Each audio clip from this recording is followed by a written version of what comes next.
Nightfall is remembered mostly as being the Batman versus Bane, Bane breaking Batman's back, but there's so much more complexity to this story and very interesting, and it shows how great of a villain Bane was when he kind of was presented on the scene with just like this amazing concept of testing the Batman, testing the villains, moving and strategically navigating through how he could overcome everything in Gotham, right?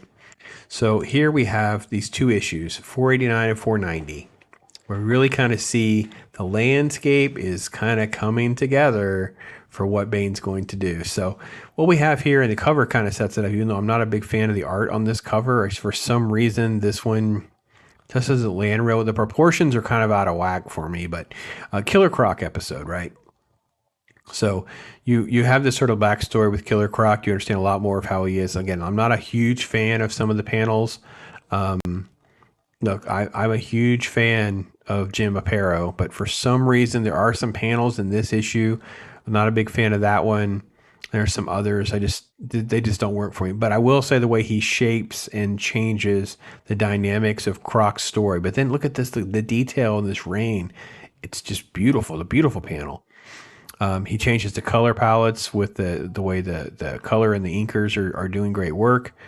Make sure I give credit where credit is due. Right. Colorist is Adrian Roy, and Scott Peterson is the assistant editor. But yeah, great stuff. Great stuff.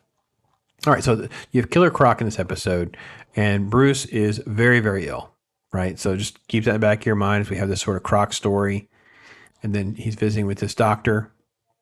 And then we transfer, go home and go to bed.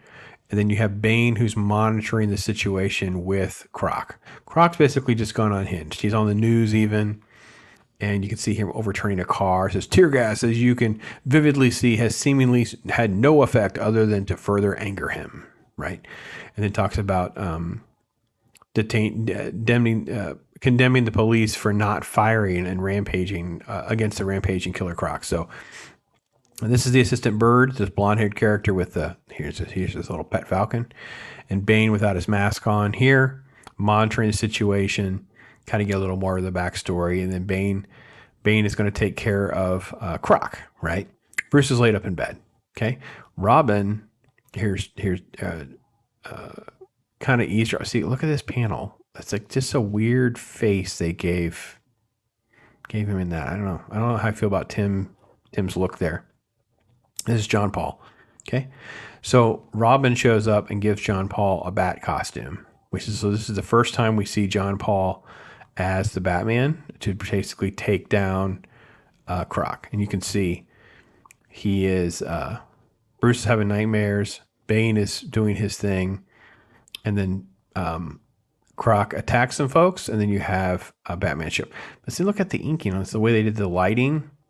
I don't know why we did the lighting like that. I didn't like that shot. Anyway, so Batman's taking on the Croc, and Bane is very carefully watching the maneuvers and things like that. He has a Superman Bane armband on. I thought it was weird. Anyway, so there's the fight, and Robin kicking him, and then Bane shows up. And you can see here he's going to pump up. He's going to steroid. He's going to juice. He's going to venom up. He literally grabs Croc's punch and snaps his arm. So think about how strong Killer Croc is. Think about the venom, see about the hype, that kind of thing.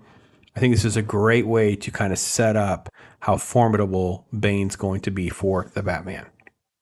So that's what this issue is. It's basically Bane ends up being the one who takes down Killer Croc, right? And then he immediately shows his cards, though, in front of Robin, to John Paul, who's basically struggling, right? Because he did not do well in the situation. Here, look at him here, trying to catch his breath, right? It's like, you're not Batman. All right, so this way you just want to see the arms that almost crushed you. Tomorrow, with or without you, my training starts for real. So John Paul's like, I got to get my act together, right? Meanwhile, Bruce is in bed. In the next issue, Bruce obviously is teased as a Riddler cover, which I love the art on this, and kind of hanging off a clock with the Riddler holding by the cow on the throat. It's great. Batman's barely awake. barely able to stand, and then shows up because this is John Paul, and basically Robin is saying, you need to hang back so Gordon won't realize that you're not the same one. But Batman's like, no, I got it. Bruce shows up and he takes off his mask and stuff like that. So Batman is back. Okay, so this is the first step of this transition of John Paul had to wear the costume. Bruce is very, very ill. He's not himself.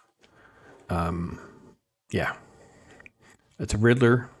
I'm not going to go through every detail, but Bane is monitoring the bat signal, right? So it's this stupid system, that bat beacon. Anyone with any knowledge of electronics could eavesdrop on them.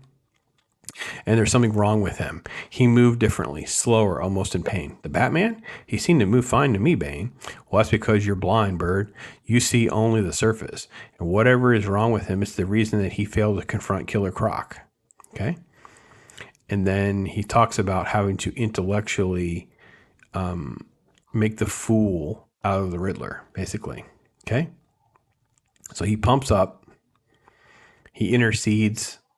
I forgot that this design of the Batmobile, I really didn't like this design of the Batmobile. This weird, sleek, almost looks like some like a people mover type, something out of a Disney park or something like that, with these weird fins on the back and things like that. Don't care for this version of the Batmobile. Anyway, Batman puts two and two together, realizes the Riddler, but instead of the Riddler facing Batman first, I've come to riddle you, Bane says, and blasts him with these like peg darts. But the dialogue, I don't understand why Doug Mensch did this. He goes, "A gun? You're not the Batman. Who are you?" Santa Claus. I'm like, Santa Claus? Ugh. Some things, it doesn't always hold up well. That was terrible. But you know what? In essence, what happens is Bane shoots him up with like a very micro dose of the steroid venom. So he's actually holding his own. He's punching Batman. Batman's like, because the clock is ticking down. And he's like, wait a minute, something's wrong here. He's like, he's not out. He's faster and stronger than he's ever been. What's happened to him? Because he's hopped up on venom, right? So this is what's happening. And then Batman has this like boomerang rope grappling that he grabs of the pen that hits the bell to stop it from clicking over. I didn't like any of that. Okay, he's holding in his teeth too. He's got it wrapped around his arms. He's trying to get one arm free to hit it with a batarang.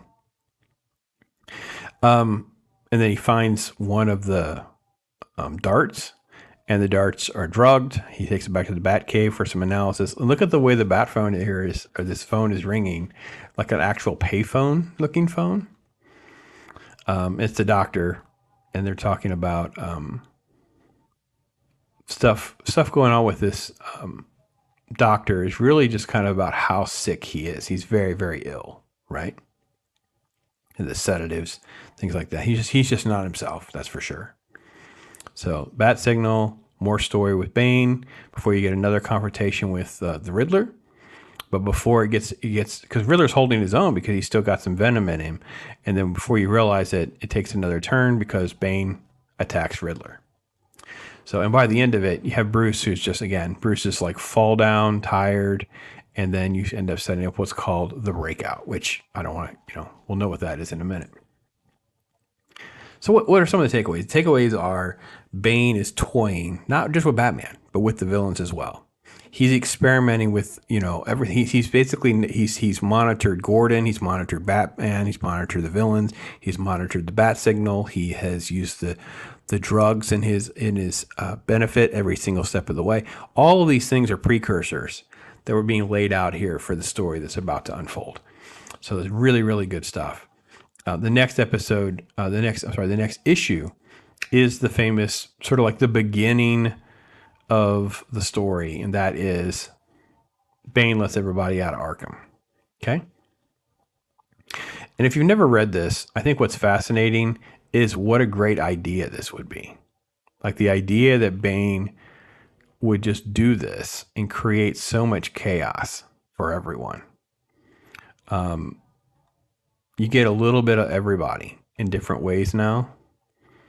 Because because Bane's going to just do some different things. Joker here, grabbing a gun, freeing other folks.